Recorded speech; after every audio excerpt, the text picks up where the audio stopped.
I spend a lot of time organizing, promoting, and overseeing many of these events.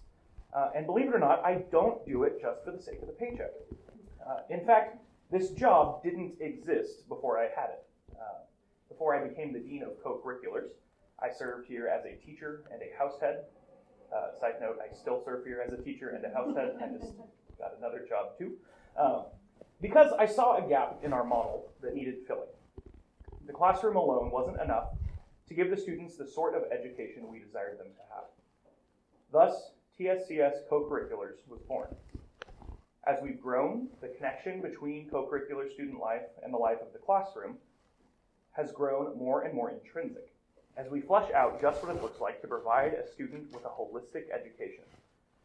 Notice that we call it co-curricular and not extracurricular. This isn't because we're fancy. It's because we firmly believe that students' active participation in the life of the school is a vital part of their education. Given that you, the parents, are often the ones who sacrifice the most for your students' co-curricular involvement, we wanted to give you some insight into why we think it's so valuable. As a teacher, I spend a lot of time assuring students of the following truth. I don't ask them to do anything that I don't believe to be important. When I say this, I normally do so in the context of logic, homework, and grade books papers, but this truth also applies to field days, retreats, and the rest of co-curricular involvement. All the worksheets and word searches and reading comprehension assignments that plagued my high school experience have been banished from my classroom. I only ask questions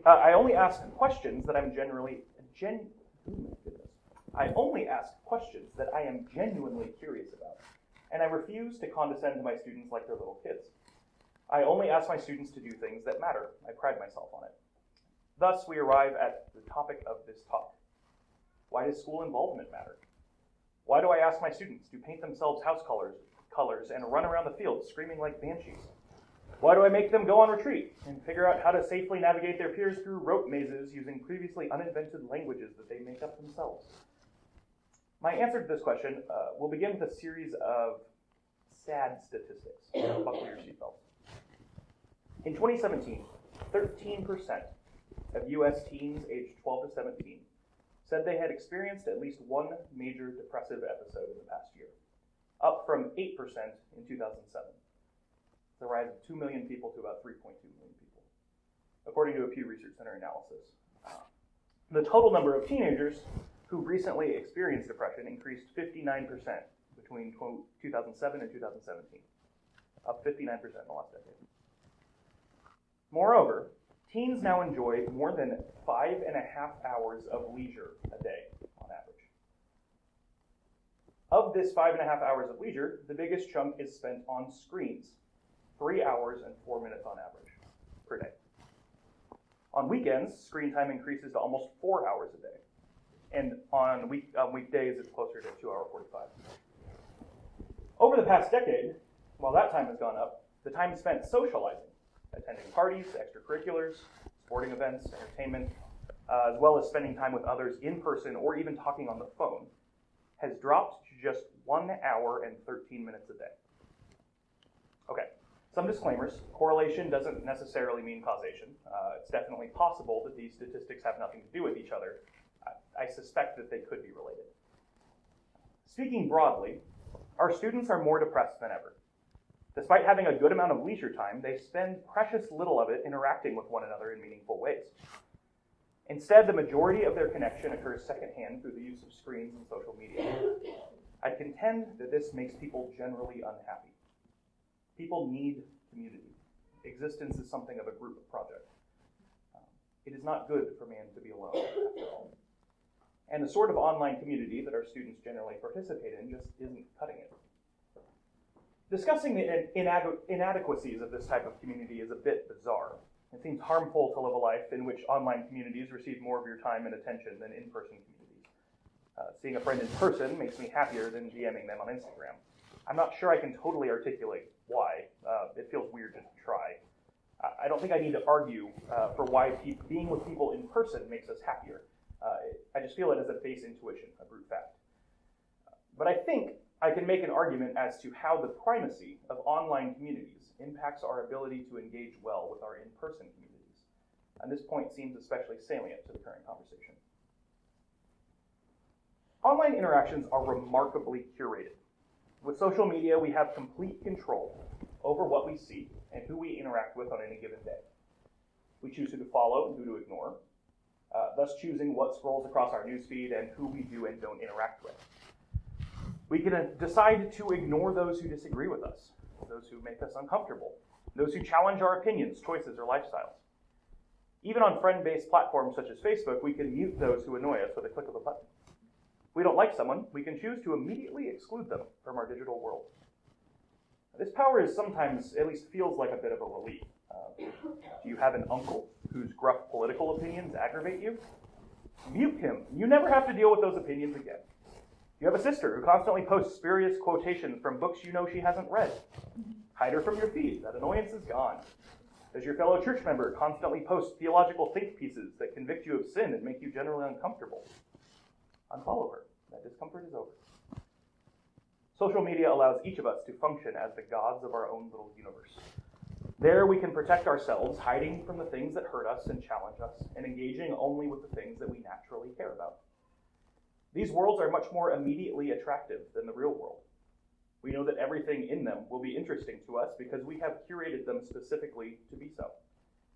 In those worlds, we don't need to grow or change or learn to appreciate new things. Those that we offend can be done away with, as can those who offend us. I am allowed, through social media, to craft a world for myself wherein I am constantly entertained and never challenged. Moreover, I'm allowed to create an online persona in which I am presented in the best possible light. Curation acts as a governing principle in both our feeds and our profiles. We decide both what we see and how we are seen. As such, we need not present our whole selves to social media in the same way that we unintentionally do to the world. In many ways, I don't get to decide how you see me today. Line on my forehead. Many of you may view me from unflattering angles. Hear me as I stumble over my words because I'm really tired. Or watch me as I accidentally spill a drink all over myself, which is bound to happen. I have some control over our interaction, but much of it is out of my hands. Online, however, I can manicure my appearance to the world in the most minuscule ways. My hours of studying don't tend to show up on my feed. Neither do the times that I argue with my friends, or the days I lay around the house in my PJs until noon. Rather, everyone's appearance on social media is exactly what they choose it to be. It is armor that keeps the world from seeing our true selves. But spending all your time looking at suits of armor is quite lonely. My Instagram feed does not ask me for my whole self. It doesn't demand vulnerability. It doesn't require me to be awkward or bad at things. It contains only what I want to see and allows me to be exactly what I want others to perceive me to be. Thus, my Instagram feed is a place of relative safety, but it is not a place of true community. As Mr. Beaver taught us, that which is safe is not necessarily good. To live in a curated world might provide some degree of safety, but it robs us of many of the goods that true community provides.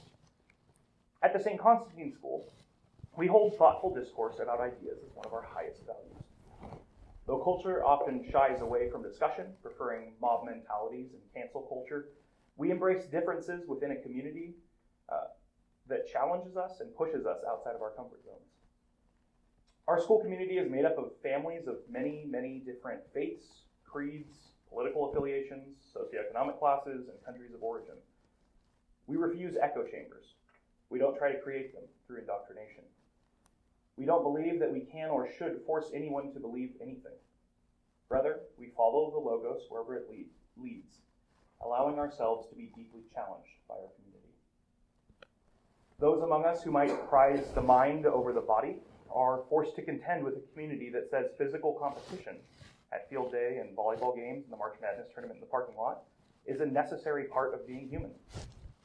The rationalists among us who want to reduce everything to argument must contend with the fact that the theological tradition of the school embraces divine mystery. We are being constantly pushed by our community into uncertain waters. To embrace TSCS is to allow yourself to be challenged, and this is a beautiful thing. Moreover, this community is one in which we are constantly introduced to new goods. My friendship with Dr. Bartel led me into a desire to read and write more poetry. Knowing Coach Dunn has caused me to think more intentionally about exercise and its importance to my general happiness.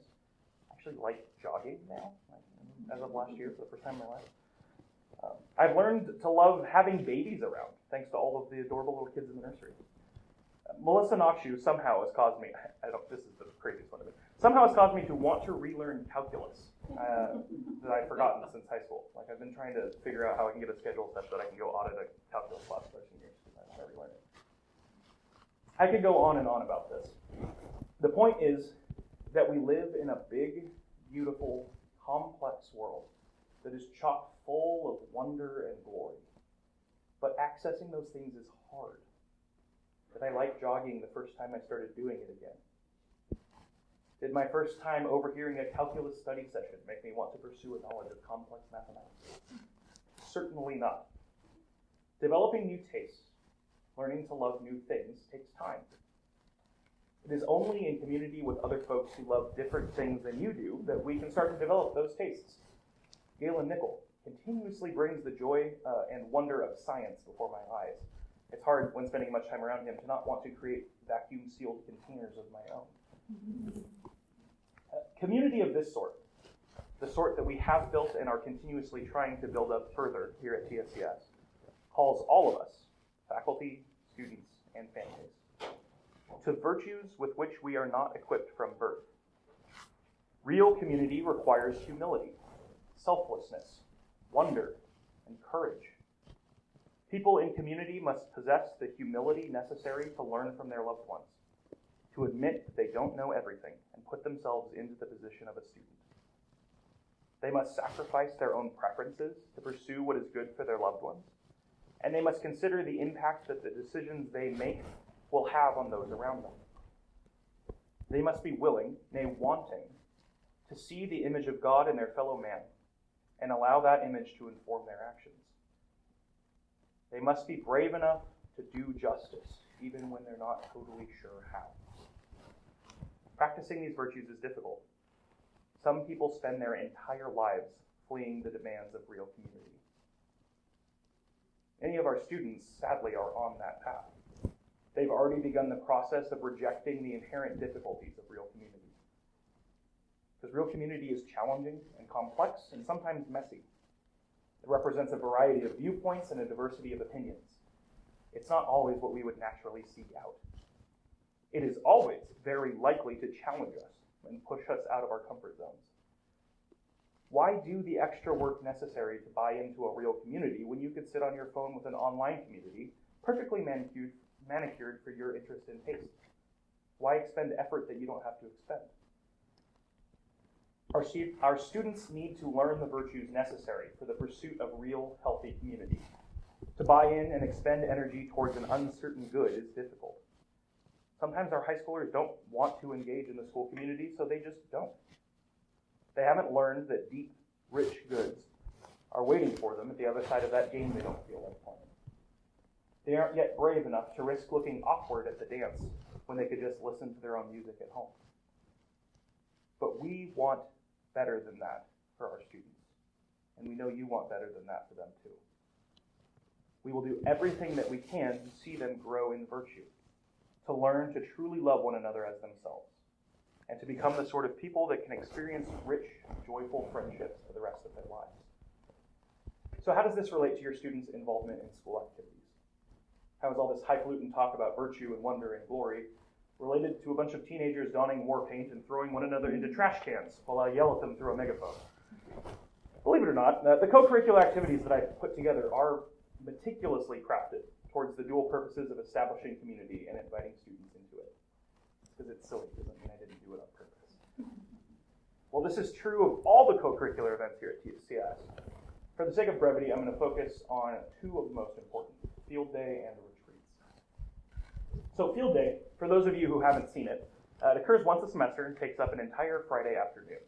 We cancel 4th and 5th period class and invite students 3rd grade and up to cover themselves in paint and participate in a series of intense competitions for the glory of their house and the acclaim of their peers. Often, the pre-K to 2nd grade students come out of their classrooms with adorable handmade signs to cheer on their elder housemates as they compete. It's so cute. There's a picture that Miss Nickel took of all of her kids in the treehouse, like getting a good view of the field with all of their signs yesterday. Oh, my heart, it's so cute. By the end of the afternoon, the students are sweaty and muddy, paint splattered, and sunburnt. It's awesome. Sorry about the interior of your cars. This particular event does many wonderful things for our school community, but there are two particular benefits to the upper school that I want to highlight. Field Day, first of all, helps students break down their curated images, and second, asks them to put themselves at the service of the younger students. So first thing, young people, and old people for that matter, have been curating their images from time immemorial. We are often afraid of how others perceive us, and our armor against that fear is to present ourselves in the best possible light, to hold the parts of ourselves which we fear others, to hide, that's the word that's there, to hide the parts of ourselves which we fear others might reject. I told you that I was tired. In the social media age, I've argued that this practice has only intensified. The curation of my Instagram feed allows me to present my life as vibrant, interesting, and full of excitement, even if I spend the majority of my life on my couch. We select what people see of our lives and present them only with the best, most filtered versions of ourselves. As you can imagine, this wreaks havoc on our insecurities. We look around and see a literal army of people who seem to have perfect lives. They're constantly vacationing, eating at nice restaurants, going to concerts, and donning the latest fashions. We know how broken we are. We know how dull and monotonous our lives can be. And if our social media feeds are to be believed, we are utterly alone in that monotony. Field Day serves to break down these curated images. No one is an expert in the games we play because no one plays them outside of Field Day. No one has the perfect outfit at Field Day because to wear that outfit on Field Day is to ruin it.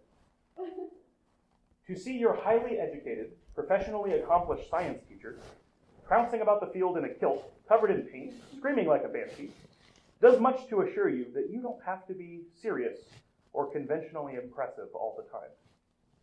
I think it's very important for students to see their teachers being goofy and having real, unbridled fun. I think it helps them to pursue that same kind of reckless joy. Field Day also serves to help our upper schoolers practice chivalry. Mrs. Gilbert gives a talk on chivalry at the upper school retreat every year, inviting the students to pursue the sort of power and authority that Christ embodied, when he, though he was in the form of God, did not count equality with God a thing to be grasped, but emptied himself by taking the form of a servant, being born in the likeness of men. And being found in human form, he humbled himself by becoming obedient to the point of death, even death on a cross. She reminds our students that the might makes right mentality of the ancients no longer applies under Christ's system, that Arthur commissioned his knights to serve those who were weaker than themselves.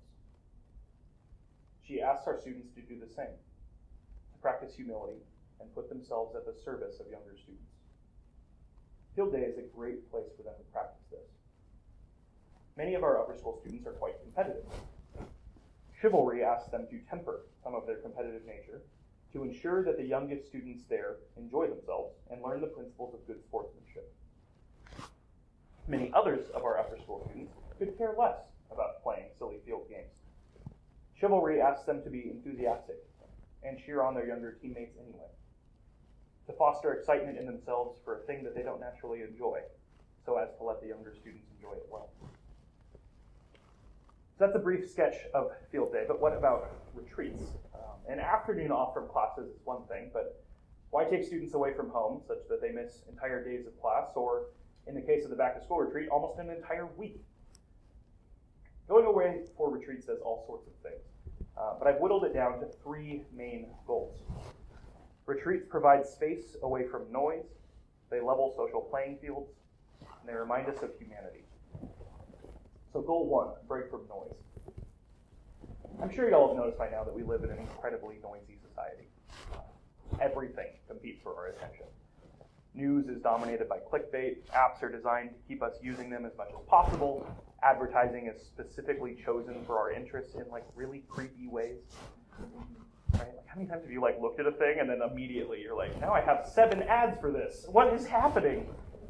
Who is looking at me? This is so confusing.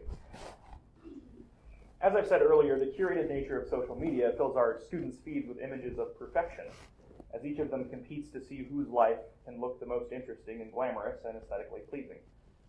We constantly compare ourselves to one another and come up short, wondering why our lives are so messy when everyone else's look so perfect. Our students are, in short, drowning in a sea of noise, originating mostly from their phones, but also from many other places.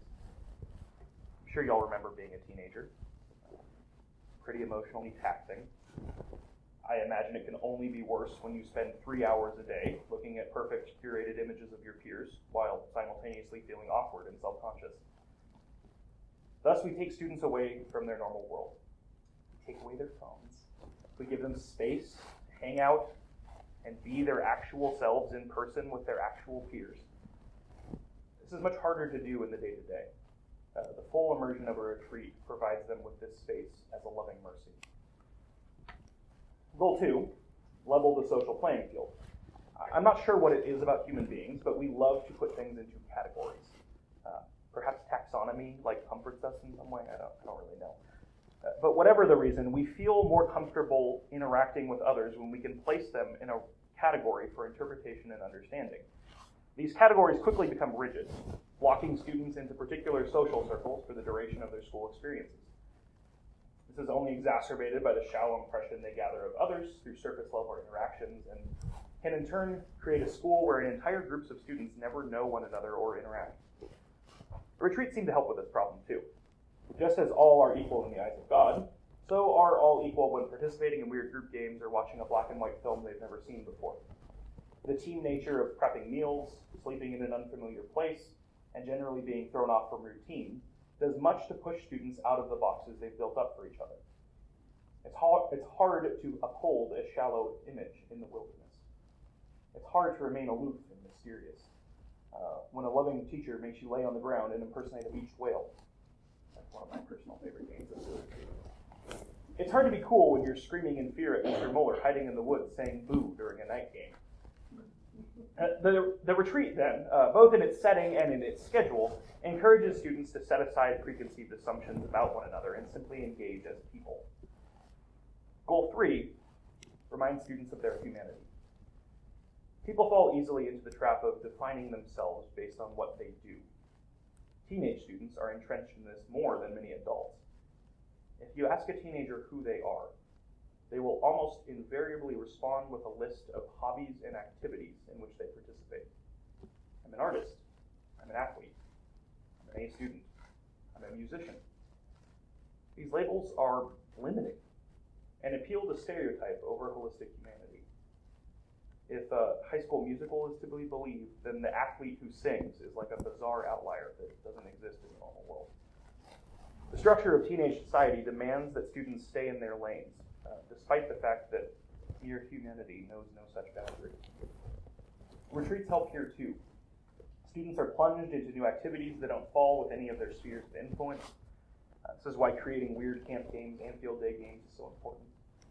They are given minimal opportunity to retreat into their boxes and are instead encouraged to encounter one another as mere human beings. Their leisure time is true leisure time, not filled up with endless activity and busyness. Students eat meals together and must choose to either converse or be bored.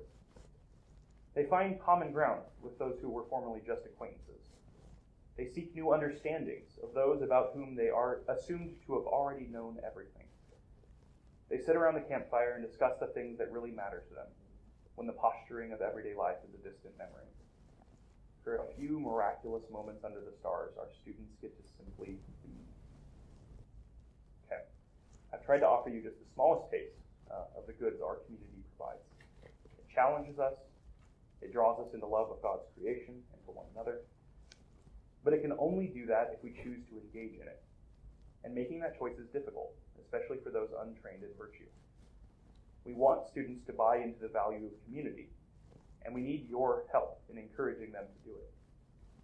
You, the parents, and us, the faculty, must be partnered together in making community attractive to students and in modeling virtues necessary for upholding said community. As a school who claims to educate students for virtue, wisdom, and joy, we feel responsible for both making community attractive to our students and modeling the virtues necessary for upholding said community. In our faculty's relationships with one another and with you, the parents, the joy of happy, healthy adult community is made manifest to our students. We come together as people, united in a common cause, expressing both our individualities and our united identity. We do our best to make friendships attractive to students because they are good things ordained by God for the growth of his kingdom and the joy of his people. We have fun together. We goof off together, make music together, create art together, follow the logos together, and in doing so, we attempt to bring the joy of Christian community to the forefront of our students' minds. This is, by the way, the main purpose of our Third Thursday Symposium, that we might all enjoy these things together, parents and faculty. As students see our community, they will want it for themselves because it's good, and seeing it, you want it. Once we've made community attractive to our students, we also model the virtues necessary to it. As Aristotle reminds us, virtue comes to us in its initial stages by imitation. Students learn virtue by observing it in the lives of the adults around them, and then practicing it for themselves. Thus, after showing our students why community is desirable, we provide them a blueprint for how to participate in it well. Mino asks us whether virtue can be taught, and I must confess that I still don't know. But what does seem true is that virtue can be shown, and that we at TSCS feel a high calling to show it. This is again why we refer to so many of these events, field days, retreats, and the like, as co-curricular rather than extracurricular. If the goal of our school is to educate students for virtue, wisdom, and joy, then the goal of our school is pursued both in and outside of the classroom. A huge part of our jobs is to model virtue and community to our students, and this is done maybe even primarily outside the classroom. The way we love one another well in symposiums, discussions, and at parent socials even, directly accomplishes the goal of modeling virtue to our students, that they might be equipped to pursue it throughout their lives. I hope this talk gives you a bit of insight into why we do what we do. Much of the virtue education we're attempting to provide our students with occurs outside the classroom and outside school hours. Know that as we're taking your students out of class for field days and retreats, we're doing so with a specific purpose in mind. I hope this talk also encourages you, as a plug, to come take part in our Third Thursday Symposium and parent socials. And being involved here at the school, you can help us build the sort of happy adult community that calls our students upwards towards greater things. It's not good for man to be alone. And we're thankful for the community that your families have helped us build, that we might know the fullness of joy that God gives us in one another.